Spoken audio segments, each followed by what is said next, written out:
There comes a point in most lives when the shape of one's experience stops looking like a sequence of events and begins to resemble something else.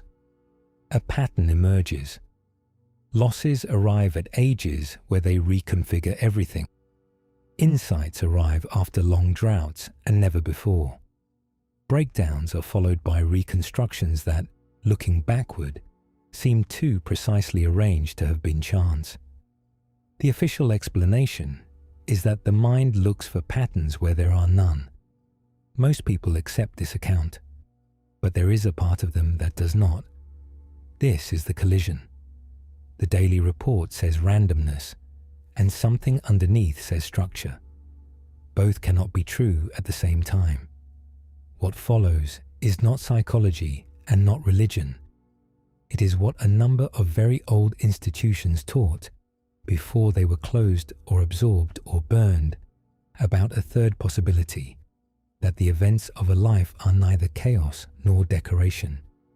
They are the curriculum of something that happens through a person, on a schedule that is not theirs.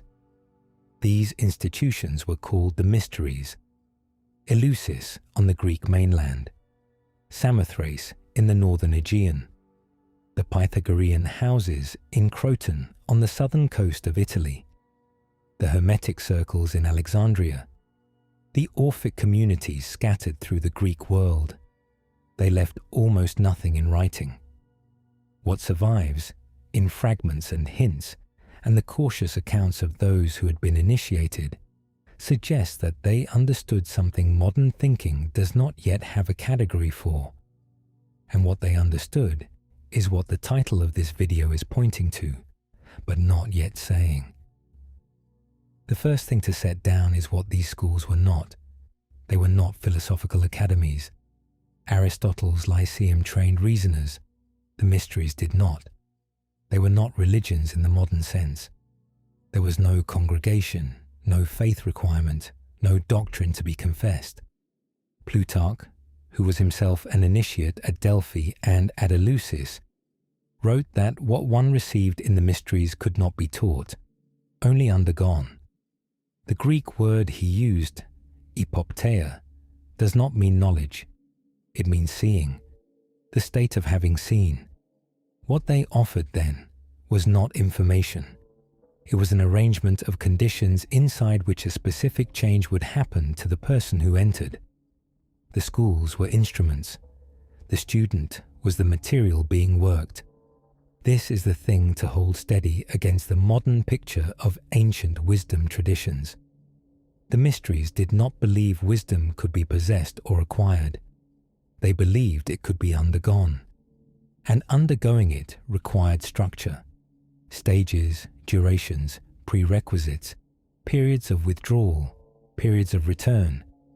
Without the structure, the experience either did not happen at all, or, if it happened prematurely, did damage. This is why the schools were jealous of their procedures. It was not because they hoarded a secret. It was because the procedure was itself the secret. Disclosing the steps to a person who had not walked the prior steps did not give them shortcut access. It made the steps stop working. Plotinus, late in the Hermetic traditions flowering in 3rd century Alexandria, said it more directly than most. The path is not hidden because the truth is dangerous. It is hidden because the truth has conditions for being received, and those conditions cannot be willed in advance. The question that follows is the right one.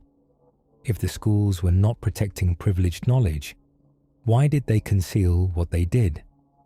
3 answers, given by different traditions in different language, point to the same thing. The first answer is the one Plotinus gave. Premature disclosure makes the change stop working. There is something in the human mind that, once it is told the conclusion of a process, ceases to undergo the process. It begins to perform it. And performance is not the same as undergoing. The schools knew this. They withheld the conclusion not to gatekeep, but because the conclusion, once known too early, was no longer the conclusion of anything. It was a piece of information, A person could repeat it. They could not arrive at it. The second answer comes from the Pythagorean houses. Initiates spent the first 5 years in silence. They were called acousmatikoi, the listeners. They did not speak in the school during this period. They only listened. After 5 years, those who remained were called mathematikoi, those capable of learning. Only at this stage were the doctrines, the proofs, the relations between number and form given out. The reason was not respect for hierarchy. The reason was that the listening had reshaped the listener. A doctrine given to the same person in their first month would have been received by a different mind. The 5 years were not a delay before the teaching. They were the teaching's first act.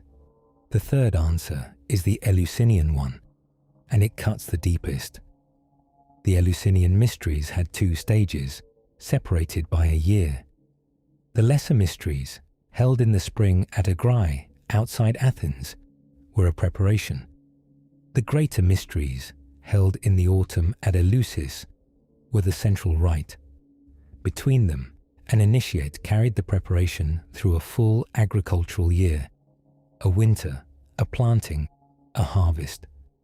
Without this year, the greater mysteries did not produce epopteia. They produced spectacle. A person who attended the greater mysteries without the lesser would see what was shown, but not see what was being shown. The same actions, the same procession, the same revelation, but the seeing did not arrive. The school had become a theatre for them, and they had become an audience. This is why the schools concealed, not to protect a doctrine, to protect the procedure that allowed the doctrine to land in a place where it could do its work. What was hidden was not a piece of knowledge that, once leaked, would have given outsiders an unfair advantage. What was hidden was the architecture of a sequence, and the sequence required not knowing as one of its conditions. A modern reader trained on intellectual property, scientific peer review, and the assumption that truth is improved by being widely shared encounters this and feels a small disorientation. The disorientation is the right reaction. It is the first useful sign that the schools were operating on a different model of how the human mind meets reality. The model was not theirs alone. It was simply the one they made explicit. To see what these schools were doing, one must look at the stages. Different traditions arrange them differently, but the underlying architecture is consistent enough that historians of religion call it, with some hesitation, the initiatory pattern. The pattern has 3 parts. The first part is separation. The candidate is removed from ordinary life, physically in the older traditions, internally in the later ones. In Eleusis, the lesser mysteries began with a public procession through the streets of Athens, and the candidate's old social identity was shed in stages along the way. By the time the procession reached Eleusis, the candidate was no longer a citizen of Athens, no longer the son of his father, no longer a holder of his usual name. He had become Mests, one who is closing the eyes. The word mystery itself comes from this. The seeker is the one who has shut his ordinary seeing in order to make room for another kind. In the Pythagorean settlements, the separation was geographic. Croton, on the southern coast of Italy, was a town apart. The Pythagorean houses inside it were further apart still. Communities within the town, with their own rules, their own diet, their own division of waking hours. The candidate did not visit the school. The candidate moved into a different topology of life. In the Hermetic tradition, by the 3rd and 4th centuries of the Common Era, the separation had become interior. The Corpus Hermeticum describes initiations conducted in dialogue between teacher and student, often in the teacher's house, with the rest of the world present and unaware. The geographic withdrawal had become a withdrawal of attention, a turning of the inner gaze away from the appearances that ordinary life requires us to track. The second part of the pattern is what the older sources call ordeal and what the later sources call purification. It is not a single act but a period, sometimes weeks, sometimes years, in which the candidate is exposed to conditions that strip away what they brought with them. Fasts, silence, specific physical disciplines, repeated symbolic deaths. The Eleusinian initiate underwent a ritual called the Kykion, drinking a barley and mint preparation whose nature scholars still debate. The effect, by all accounts, was not pleasure. It was the breaking of a habit of perception. After the Kykion, the candidate could not see the world the way they had walked into the school seeing it. The first ordinary seeing had been killed. This is the part that modern accounts most often miss. The schools were not designed to make the candidate happier. They were designed to remove a particular illusion. The illusion that the person who walks into the school is the same person who will walk out. The whole machinery existed to make sure that person did not continue. Whatever else the candidate became at the end, they were not going to be the one who arrived. The third part is the rite proper. In Eleusis, this was the night in the Telesterion, the great hall of initiation, where the central revelation took place. Almost nothing is known about what happened in that hall. Initiates were sworn to silence and kept it. Aristotle wrote, briefly, that the initiated do not learn anything. They suffer something, and by suffering they are brought into a certain state. Pindar wrote that blessed is the one who, having seen these things, descends beneath the earth. He knows the end of life, and he knows its God-given beginning. What is consistent across the few surviving fragments is that the rite was not the receipt of a doctrine. It was the production of a state in the candidate, a state in which something previously invisible was now visible. The hall was dark, then by accounts, there was a light. There was a procession of figures. There was a moment of showing, epopteia, and after it, the candidate was no longer the same person. In the Pythagorean schools, the rite was distributed across the years rather than concentrated into a single night. The mathematical proofs, the music, the harmonies were the rite. To follow the proof was to undergo it. By the time the mathematicos understood the relation between the lengths of strings and the intervals of pitch, he had not learned a piece of music theory. He had been brought into a state in which the cosmos could be heard differently. In every case, the structure was the same: separation, ordeal, showing. And after the showing, return to ordinary life with ordinary obligations, but with the eyes that the school had given. It is here that the title of this video can be said directly. This life is an initiation, not metaphorically, not by analogy, structurally. The same architecture the schools described, separation, ordeal, showing, return, is what happens to any person whose life is allowed to run its full length. The schools did not invent the pattern. They drew a map of it. They built environments in which the pattern could be undergone consciously, with attendants present, in the company of others who had walked it. But the pattern itself is not contained in any school. The pattern is what a human life is. The schools simply made it visible. This is the thing the schools were hiding, not the rites. The rites were the surface. And the surface, for what it is worth, has been mostly published. What was hidden was the readable claim that the candidate's everyday life, when he returned from Eleusis, was not different from the rite he had just undergone. The rite was a concentrated form of the life. The life was an extended form of the rite. The schools concealed this not because it was dangerous, but because, as Plotinus said too soon, it stops working. A person told before their separation that life is initiation does not undergo the separation. They wait for it to be over. Initiation cannot be waited for. It is what occurs when a person stops waiting. A modern reader can pass over this as a lyrical claim. The claim is not lyrical, it is concrete. The events that have most shaped a long enough life. The losses that came at the wrong age and turned out to be the right age. The relationships that ended exactly when their continuation would have prevented something necessary. The years of obscure preparation that no one understood, including the one undergoing them. The moments of seeing that arrived only after long periods of not seeing. These are the structure. Not in retrospect. In fact, they are the same architecture the schools mapped, occurring in a person who did not know there was a map. The mystery schools were institutions for making the unconscious initiation conscious. They did not produce initiation. They made it visible to the one undergoing it. Their value was not that they offered something life did not.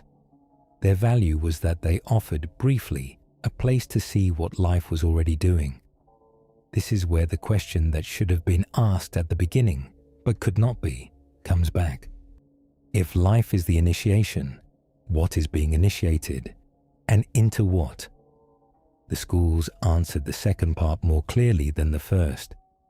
Initiation is into reality, not in the trivial sense of becoming more realistic, but in the strict sense of being brought into contact with the actual structure of what is, instead of remaining in contact with one's image of it.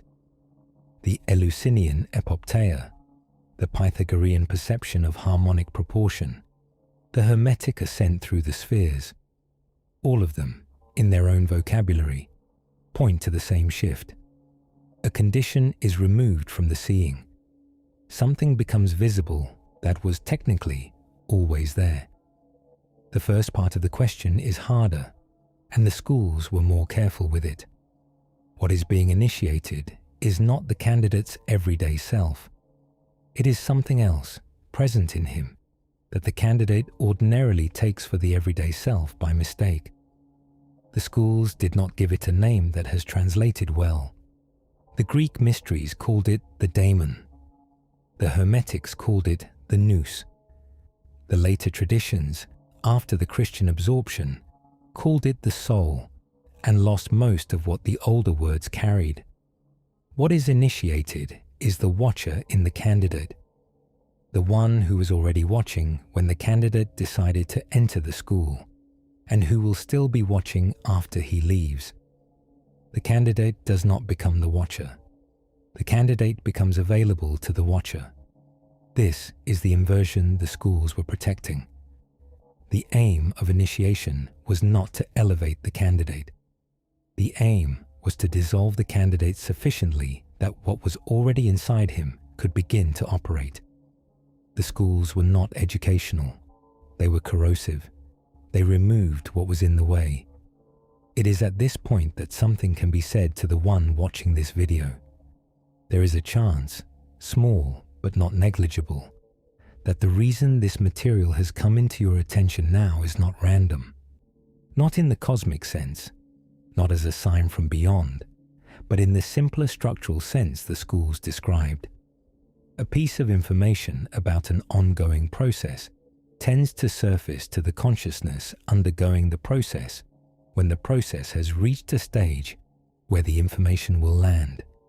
Not before. The signs that one is in a stage are quiet. They are not dramatic. The first sign is usually a feeling that the things that used to satisfy a person no longer do, and that the dissatisfaction is not a problem to be solved, but an indication of something one cannot quite see. The second sign is a strange relief that comes with losses one would not have chosen. Relief that makes no sense to the part of the person that has just lost something. The third sign is a return of attention to questions one had decided 20 years earlier were not worth asking. The fourth sign is a thinning of interest in performance. Goals that used to feel pressing now feel borrowed. Some of them were, and the borrower is paying them back. None of these are achievements.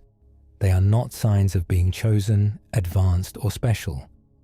They are markers that something the schools knew about is happening to the person noticing them, in roughly the order the schools laid out. What used to be called separation has begun. A part of the candidate's old life is no longer fitting the candidate, and the misfit is the early shape of an ordeal that has not yet declared itself. If this is the situation, very little is required. The schools knew that the work being done is not the candidate's work. The candidate's only obligation is not to interrupt it. Interruption takes specific forms.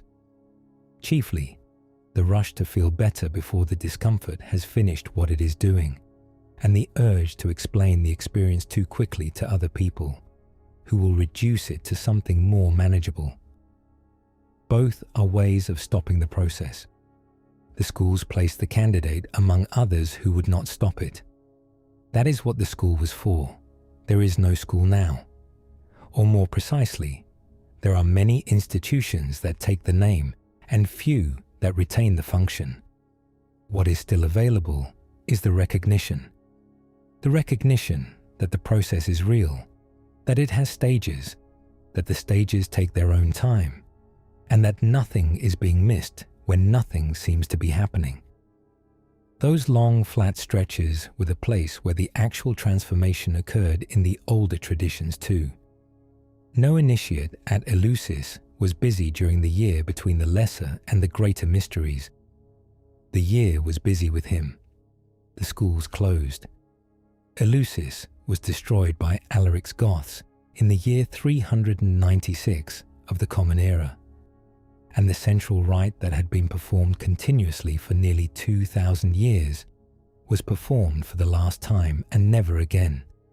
The Pythagorean houses had ended 1,000 years earlier, scattered after a political revolt in Croton. The Hermetic teachers fell silent in the centuries after Alexandria's libraries were lost. What remained went underground, surfaced again in fragments, was filtered through monasteries and lodges and finally through the New Age, which mostly confused it. But what the schools were teaching does not require schools. The schools were a courtesy. The teaching, in its sterner form, is what is happening to anyone whose life has run long enough to begin showing its architecture. Whether or not the candidate notices, the procession has begun. The year between the mysteries is being walked, and somewhere ahead is the night in the telesterion, different in every life, called by different names, sometimes not called at all. When the room goes dark, and then there is a light, and after the light, the candidate is no longer the one who arrived.